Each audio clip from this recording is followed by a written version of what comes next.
Hi, I'm Joe, and today we have more Star Trek brick-built models, all from BlueBrixx and all from the TV show Star Trek Deep Space Nine. Now, if you've been following my channel for this long, you're probably well aware that Star Trek had an original series that started in the late 1960s, then Star Trek The Next Generation started in the late 1980s, and while Star Trek The Next Generation was in its sixth season, a new spin-off called Star Trek Deep Space Nine debuted in 1993. And instead of following the adventures aboard a single ship, it followed the adventures of the crew living on a space station called Deep Space Nine and all the other aliens who they encountered. Now, my favorite Star Trek episodes are all in the original series or in Star Trek The Next Generation, but my favorite series to watch start to finish is Deep Space Nine. And I've got some really good models that are relevant to that show, and I'm really excited to share those with you today. I'll start with this small model, which is the namesake of the show, Space Station Deep Space Nine. The space station itself actually looks like it could be the skeleton of a small Death Star, but its features are an inner ring, an outer ring, and 3 pylons that go above and below the outer ring. And the model here, in microform, does capture all the main features of the station. Now, there are 3 pylons here, and at least for the model, I don't know in the show if this is true, but the model has them spaced at even angles. And Lego doesn't generally do that, but you can kind of see that there is one of these pieces here that has a Technic axle hole in the middle. You can't see it there, but that forms the basis, really, of how the 3 pylons are spread out. And it's actually the same size piece that's used in the Advent calendar version. You can kind of see a little bit better here at the bottom where you've got that piece right there that is going to be the basis that keeps the 3 angles the same. The ops center, which is kind of like the bridge of the space station, is represented by this small gear. The promenade, which is where all the shops and restaurants are, is represented by this gear underneath. This inner ring is called the habitat ring, which is where everybody lives on the station. And in the model, that ring is only attached to the rest of the model actually by 2 studs. That's the only stud connection it has. It's just resting on these other parts. But this slope piece and this slope piece and this one here, they're actually just kind of holding that whole ring onto the rest of the model. Here, these pieces here, you see them in the picture of the model. They're called defensive sails based on the research that I did.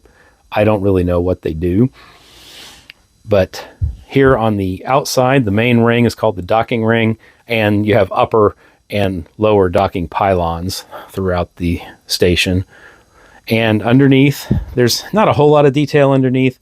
According to the diagrams I looked at, those are all like reactors and power generators.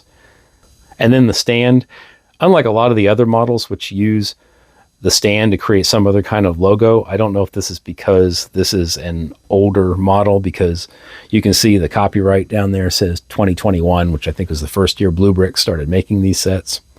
It's just a gold circle. And this one does have one design annoyance, I'll just say, is you can see it's got these clear round bricks at the bottom. That's what holds it up into the stand, and those bricks have a Technic axle that goes through, and that axle has to make it all the way to the top for that top gear that represents the ops section, for that to stay on. But the axle isn't long enough to go into the stand, so this comes off the stand really easy.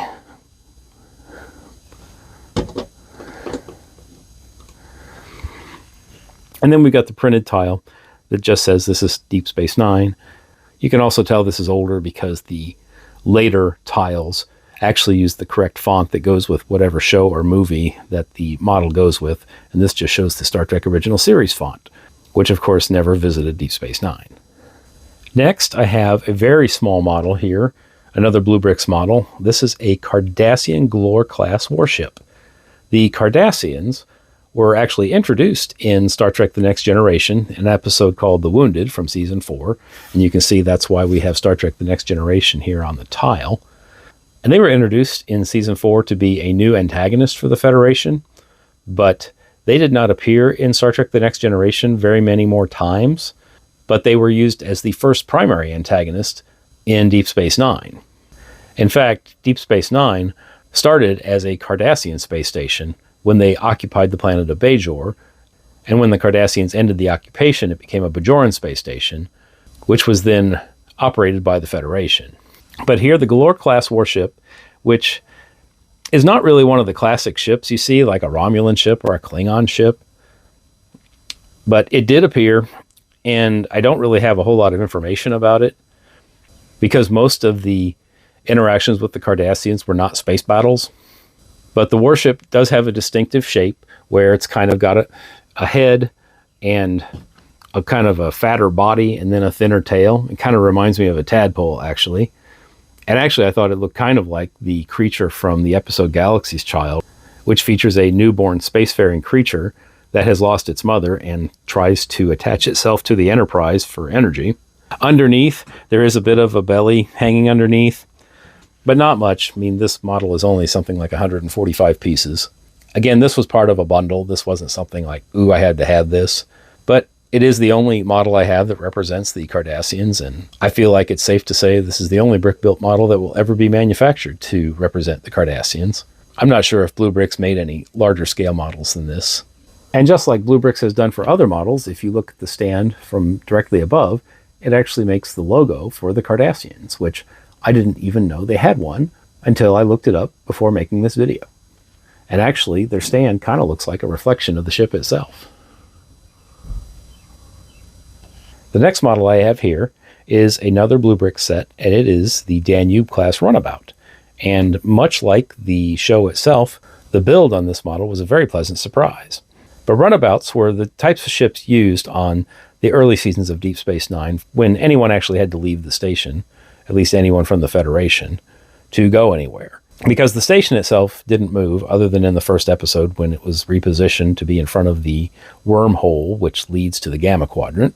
But whenever anybody needed to go to Bajor or to go to any other planet, they flew in one of these runabouts, which it was hard to tell, at least in the early seasons of the show, just how big they were, because from the outside like this, it just looks like a shuttlecraft with a little bit bigger engine. In the show, they're actually shown to be fairly roomy on the inside and actually could be used in battles.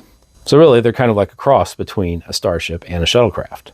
The thing they have in common with the starship is they have two nacelles, just like a starship does, and we've got trans red bricks on the front, trans blue bricks down the side. The front itself looks more like a shuttlecraft, where these are trans clear. I don't know how to describe those bricks. They're not the regular just cheese wedges.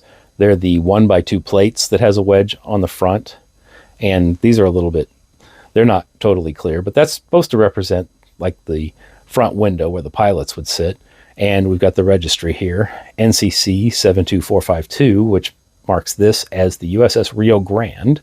I'm not sure the reasoning behind it, but I know all of the runabouts for Deep Space Nine all had names after rivers on Earth. And then we have this little piece on the top, which I didn't remember what it was, but I did some looking, and it just says it's called a mission-specific pod. Not every runabout has that attached in every mission. But the thing that made this build really unique among all the BlueBrixx builds I've done so far is this ship actually has an interior. Here, I'll show you the interior of the back.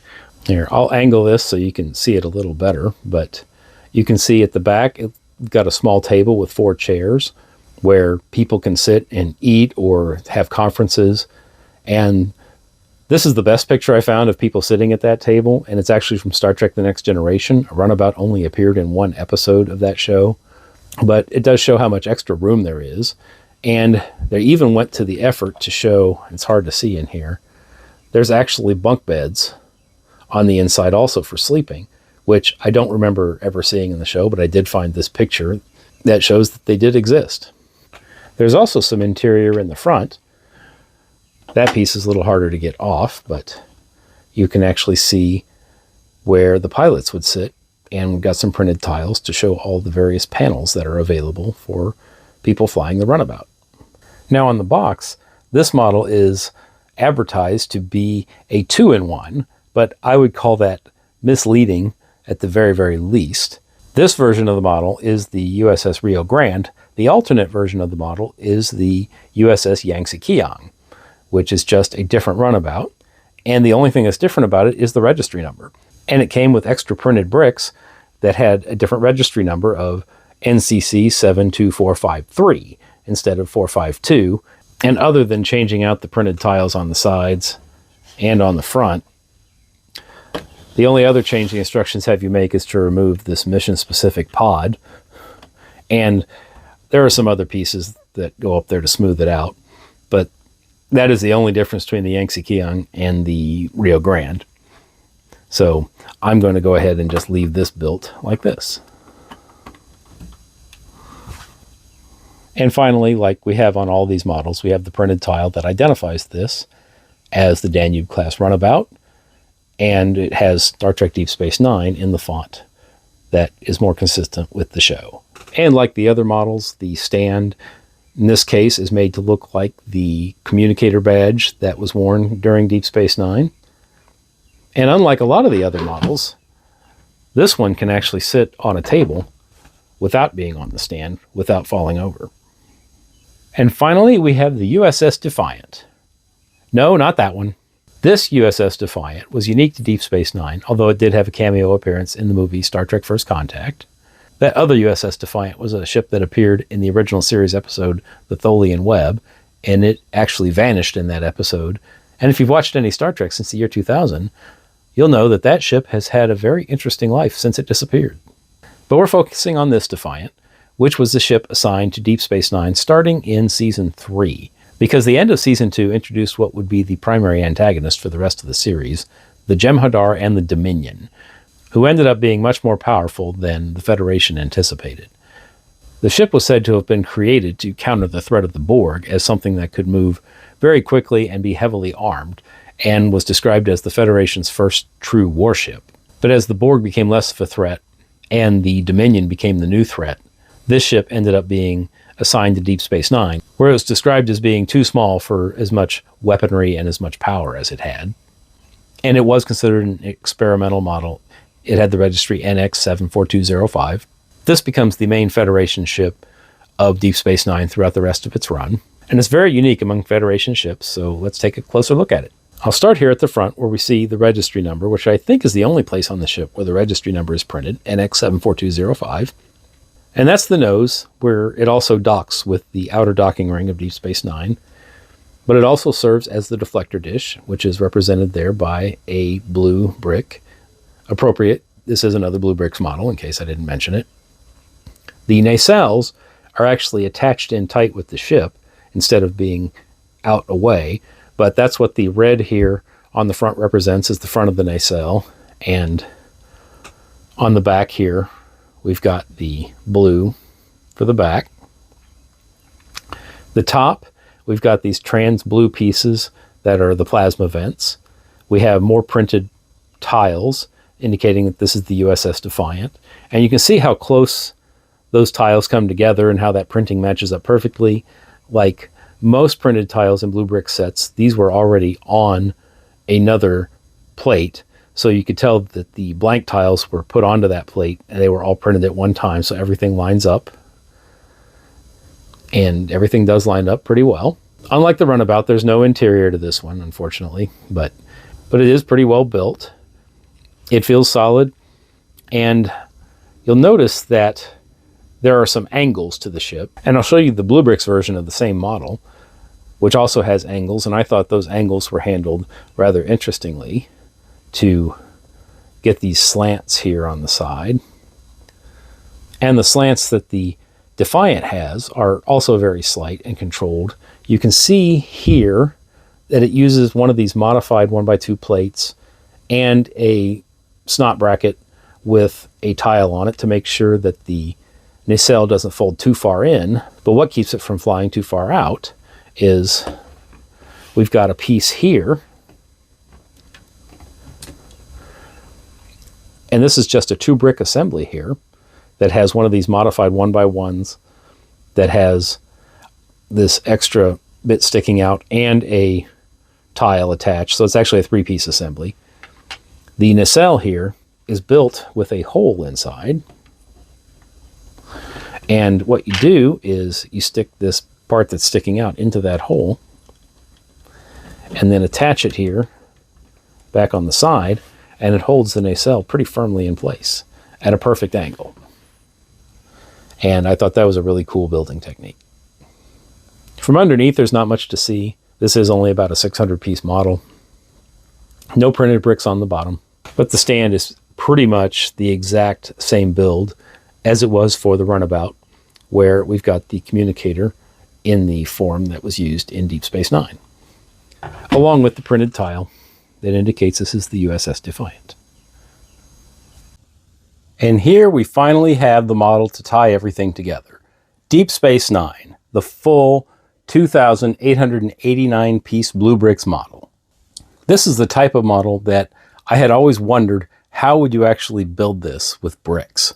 And I even wondered, how stable of a model could you make with bricks of a space station like this, where you've got a big ring all the way around and then 3 pylons that extend both above and below. Well, BlueBrixx took on the challenge, and I was a little bit reluctant to take on the challenge just because of the sheer size of this model. It's actually 23 inches or 58 centimeters in diameter, and I've put off building it for a long time because of the size. But I finally got it done, so here are some details about the build. To start off, this set was originally listed for 200 euros, but was very quickly marked down to 100 euros by the time I bought it. And based on what I've seen, as BlueBrixx has gotten closer and closer to losing the Star Trek license, this is the one set that they've had trouble moving. Because I know at least before the end of June, it got down to as low as 60 euros. And it's been included in bundles that cost less than the original price of the set alone. And BlueBrixx even recently had a contest where they challenged people to build something else out of the pieces from this set, and they would send you the set for free if you wanted to participate in the contest. But I had already paid for this, and when I opened everything up, there were 2 inner boxes, a box A and a box B, and I thought that would help organize the bags. But I was wrong, as all of the numbered bags, of which there were 57, numbered 1 through 7, were spread at random between the 2 boxes. The first bag has you build the stand, which is almost all black Technic pieces, but it's a very sturdy stand for holding up the model. Next, you build the ring around the outside, and for this model, I could already tell that BlueBrixx seems to have made some adjustments to the build experience compared to what I experienced with some of the Enterprise models, where you were forced to hold the model in one hand while you built on the top because there was no flat surface. The Deep Space Nine model has you build the outer ring here first and the inner ring. You just build all the flat parts first so that you can have the whole build on the table. And it's much easier to build that way. And it's not until you have to start building underneath that you have to hold the model in your hand, or actually you can just place it on the stand and build while it's there. I did have one problem with a missing piece where they sent me the wrong angled piece in one place. Thankfully, I had one in my spares. And in this case, by spares, I still had the Advent calendar build of the Mandalorian's N1 Starfighter. So technically, the build that you see here actually contains one Lego piece somewhere in the habitat ring. You get all the way to the end of bag 6 before you have to put the ring on the stand. And bag 7, which had 11 bags of parts, is where you build all the pylons. And really, that last bit of getting the pylons on was the only really super challenging part of the build. The build was very repetitive, as you can probably imagine. The model is symmetrical in that no matter which way I rotate it, there's not going to be anything on one side that's not on the other, with the exception of this little mini Defiant here. So let's take a little closer look at the model. As I said before, the model is symmetrical, as there are almost multiples of 3 in every section of the model. So this whole third of the model here is going to be pretty much exactly the same as that third of the model and that third of the model. Here at the top, we've got the satellite dish piece and gear that kind of simulates the ops section of Deep Space Nine. These rounded pieces here that are in a ring would represent the promenade. And then here, the inner ring would be the habitat ring. And one of these pieces here is one that I had to replace. And if I zoom out, we've got the outer docking ring here, where the actual docking ports are represented by these gold rings over the top of 1x2 jumper plates. The construction all starts from the center, and you can kind of see there are Technic bricks here for the strength. There are tons of Technic pins in the early stages of the build. Then you build outward until you've got all 3 of these supports extending out to the end. Then the next phase is building up the inner portion actually of the docking ring. You can kind of see all the anti-studs there. And that's going to form just the skeleton of the docking ring. And those pieces are all kept together by ball joints, 2 ball joints per connection. So the connection is pretty strong. At least my experience with ball joints is they are much more difficult to get apart, so they don't just fall apart too easily. Then the next section of the build is you're building up this sequence of modules here that go around each of the, if we imagine 3 sections here from pylon to pylon. And you just alternate building what seem like identical parts. There is no difference in any of the 3 sections. Like this is an end part. This is like part 1 connected by one of these rings, and then part 2, and then connected to another part 1, a ring, part 2, part 1, a ring, part 2, and another end. And those pieces are held together through a combination of ball joints, and it's hard to see in there, but that is a clip and bar connection on the inside there. All of these modules here on the outside, they're actually attached by stud connections to the skeleton of the ring. And while the connections hold pretty well, I definitely see some sag in the ring, but still, it's a pretty good piece of engineering to be able to create this curve, and it's not like, you know, it easily bends in or out of place. We've got these other support pieces back here, also connected by ball joint, but also that has the ingot piece or the candy bar piece. I don't know, what do you call that piece? Because it's a 1x2 tile, but it has the slopes, and it seems like it makes a good chocolate bar piece or a gold ingot. Or in the case of Deep Space Nine, it would be gold pressed latinum. But the way that all of these come together and the shape is held pretty well is pretty impressive.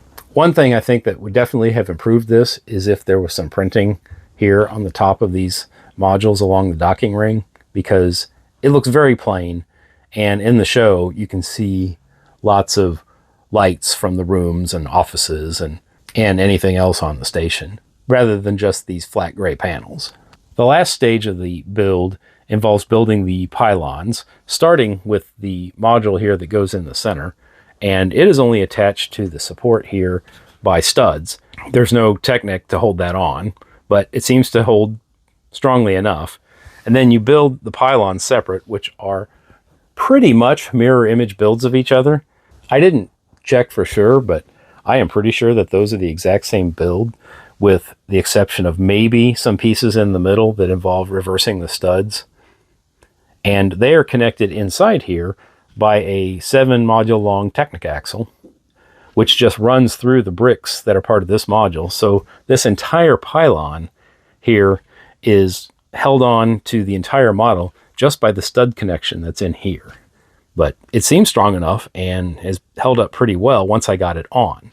Now, getting the pylon on is another story, because the Technic axle has to run through a line of bricks, and one thing I've noticed with non-Lego brand Technic axles is that they are very hard to push through the bricks.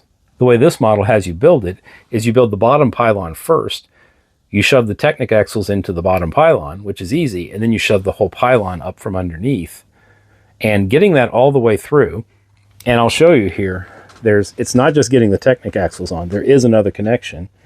Right here, there are studs on the top of that brick that are connecting into the anti-studs of this support, and trying to get something to push a Technic axle through while also getting those studs to engage was pretty challenging. In fact, you can kind of see right here, there's not a perfect connection, there's a little bit of a gap.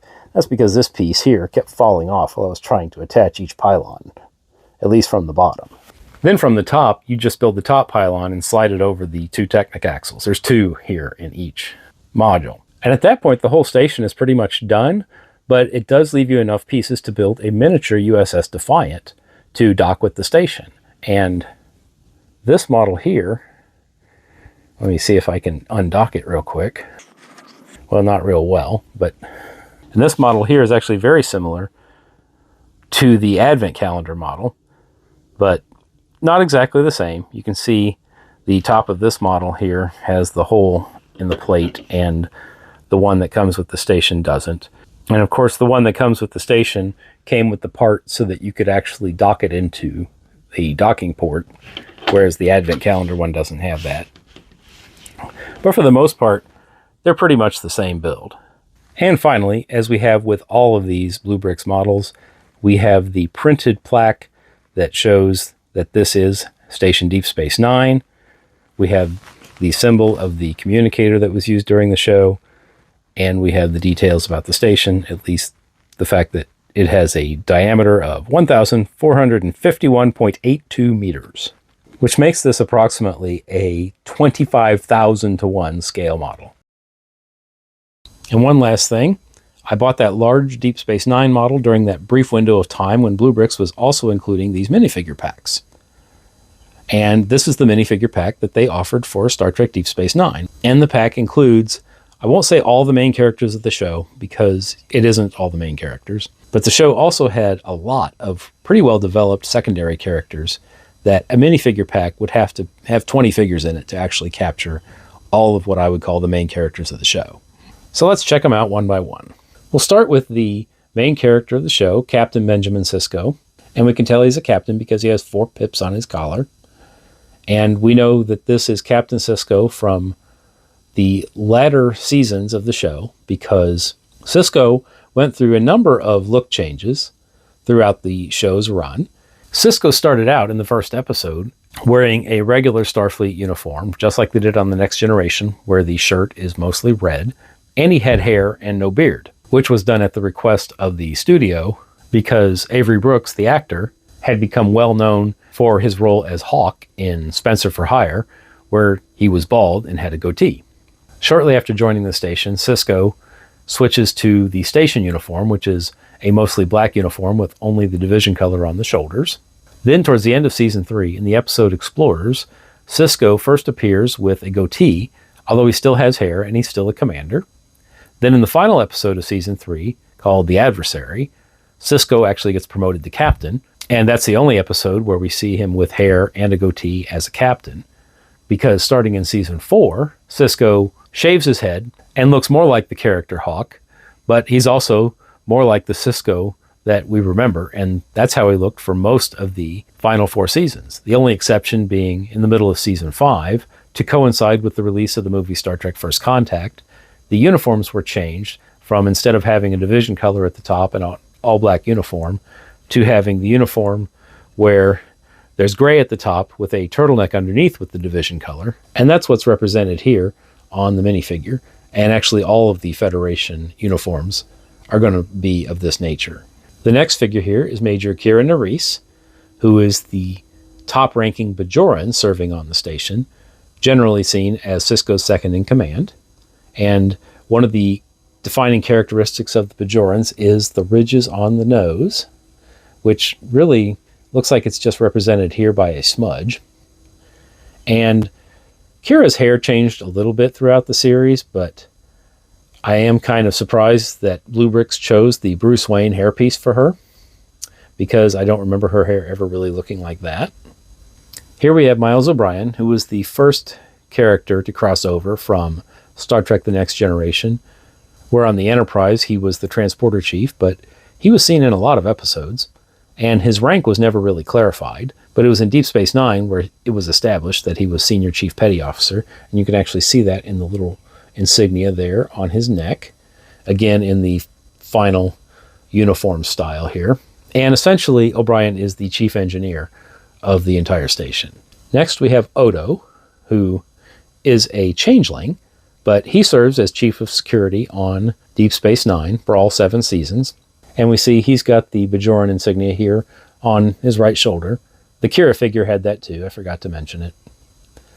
But I think one thing that's really wrong with this figure is one of Odo's defining characteristics is, even though he can be mostly human looking, he never gets the bridge of his nose right, and yet this BlueBrixx minifigure actually gives him a defined nose. Next we have Worf, who of course was introduced in Star Trek The Next Generation and appeared in all 7 seasons of that, and had appeared in the movie Star Trek Generations, which is where Worf got his promotion to Lieutenant Commander, which you can see he's got the 3 pips on his collar.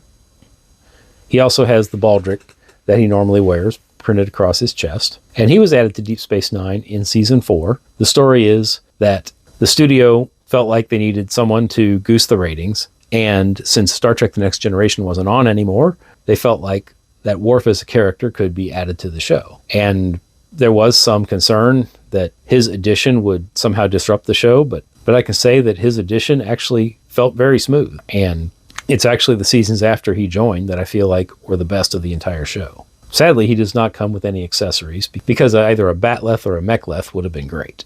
The biggest disappointment in this minifigure is you can probably see there's no molded ridges, and just like how the Spock minifigure only had his pointed ears printed on the side, the ridges here are only printed on the top, and because it is a dark colored top and the ridges are only slightly darker, I don't know if I can actually see them here on the camera. There they are. And if I thought Worf was a disappointment, well, here's Quark. Because Quark is a Ferengi. He is the bar owner on Deep Space Nine. And Ferengi's most significant physical features are their ears. And his headpiece is nothing more than a skull cap. Just like on the Vulcan minifigure, the ears are only printed, which does not do them justice. But I could tell BlueBrixx anticipated the backlash to this minifigure, because they did include an alternate headpiece you could use for Quark. I kid you not, this is what the instructions say to use as an alternate headpiece for Quark. And if you ask me, that is the Princess Leia hairpiece. That does not make a Ferengi. But if we ignore the head, which is hard to do on a Ferengi, the rest of the figure is all right. He's got a very colorful outfit on, which is very typical of how he dressed in the show, and it pretty much matches how he was dressed in the Brickhead figure. Next we have Dr. Bashir, who has the blue collar indicating that he's in the science division, and 2 pips because his rank is lieutenant. And there's not really that much distinctive about this figure, although he does have the exact same hairpiece as Kira and as Bruce Wayne. Although, given that Bashir often did holosuite programs where he pretended to be a spy, I would think a James Bond hairpiece would be more appropriate. And finally, we have Jadzia Dax, who was a science officer, which is what the blue collar indicates, and she was a Trill. And she was joined with a symbiotic being, which was actually named Dax, that had lived through several other lifetimes. The outward characteristics of the Trill are the spots that go down the sides of the head, and as later shown, goes all the way down the body. But here on the minifigure, you can see the spots, but you have to take the hairpiece off to actually see them. And the hairpiece is a dark-haired piece with a long braid, which is a reasonable approximation of what most of Jadzia's hairstyles were. The build itself, I believe, is supposed to represent the bridge of the USS Defiant. I wasn't sure why they chose light tan and purple stripes, but to be fair, the lighting on the bridge of the USS Defiant was always very dark, so I couldn't really tell what the floors looked like, but I did find some pictures, and there's at least something to support this color scheme. And then when we look at the printed tile here that shows who all we've got, this is where we've got some inconsistencies, where we show Captain Sisko, so that's how he was towards the end of the show, Colonel Kira Nerys, who was only a colonel in Season 7, Lieutenant Commander Jadzia Dax. Jadzia had actually been killed in the last episode of Season 6. That shows that all of these pieces couldn't be from the same timeline. And then the rest are pretty standard. Lieutenant Commander Worf, Senior Chief Petty Officer Miles O'Brien, Lieutenant Julian Bashir. That's very odd that they used his rank as his title instead of Doctor. Constable Odo, who by the end of the show had gone back to live with his people. And then Quark, who of course has no title. The most notable character missing from this list is Jake, who is the son of Benjamin Sisko. Not because he was necessarily the most important character on the show, but he was in the main credits. And we also don't have Ezri Dax, who was the Trill who inherited the Dax symbiont from Jadzia and finished out Season 7. And while she was only in 1 season worth of episodes, she still had some interesting character development. And of course you have all the interesting secondary characters like Garrick, Ducat, Nog, Wynn, Rom, Cassidy, Vic, and many others.